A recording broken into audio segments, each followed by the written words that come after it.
You're talking about you're going all out to face DCP. I hope Kegwa is clear in his mind. People are actually in the united opposition or alternative government. Do you think these friendly fires will consume your people? Because remember, you've also been labeled as a mole within the united opposition. I don't know whether I'm being labeled as a mole. DCP party leader Rigathi Gachagua side.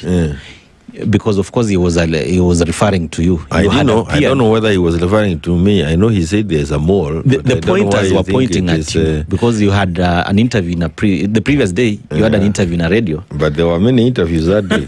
Yeah, but you were the common denominator. Well, then and from the way you are talking, then I am somebody you must listen to. Yeah, kama watu wote ambao walifanya interview siku hiyo ni mimi tu alisikiza. Lazima niwe kuna kitu ninasema. Apart from that, kabla hiyo and just hold your I want you to think of what are the characteristics of a mole. We can come back to that. Carry on with your question.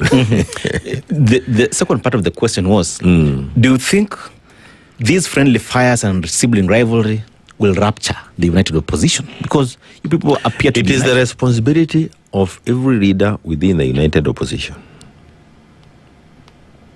Every leader within the united opposition to nurture that unity.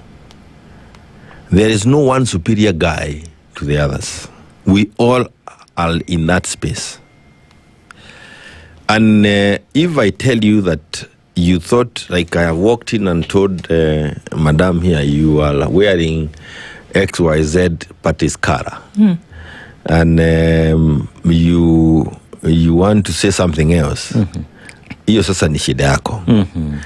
It is, what is it that is uniting us? If you ask me, what is uniting us are the people issues. And these Kenyans are uniting us because they themselves are already in the one term. And they are telling you, be together. And if there is anything that we see that is not helping us being in their space, if you call it out, and another one thinks that you are a mole, kuna shida. Now, kabla hata niseme zaidi ya mole, you know, one of the things I think are more, if you are receiving anything, any payment from government, kama wewe unakula pesa kutoka consolidated fund, uko na askari ambaye anaangalia wewe ama anakuendesha kwa gari. Yes, you are enjoying those services from the government. Then the government is able to keep tab of what you are doing more than any other person. So this definition of a mole, we must start being very careful when you call others moles.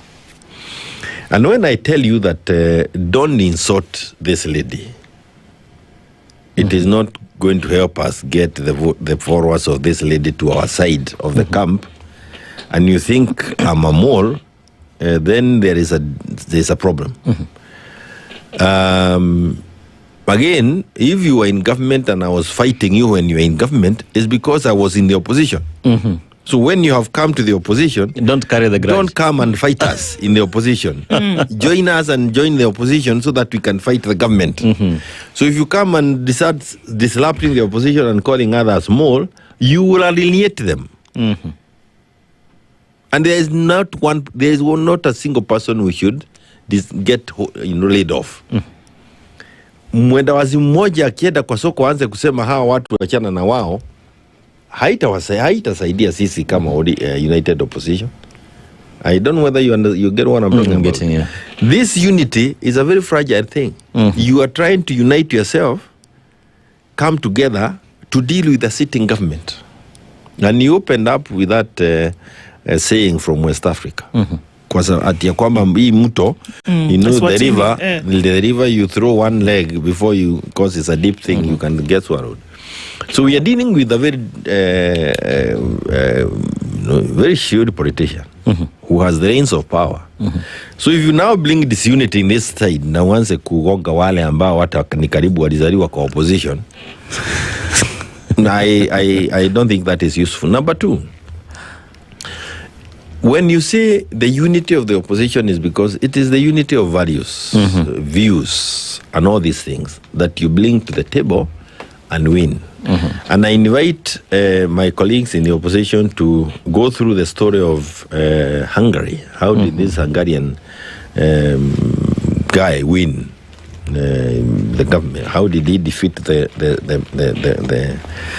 deep state that has been there for 16 years, 20 years, if you count the total number of years he had ruled?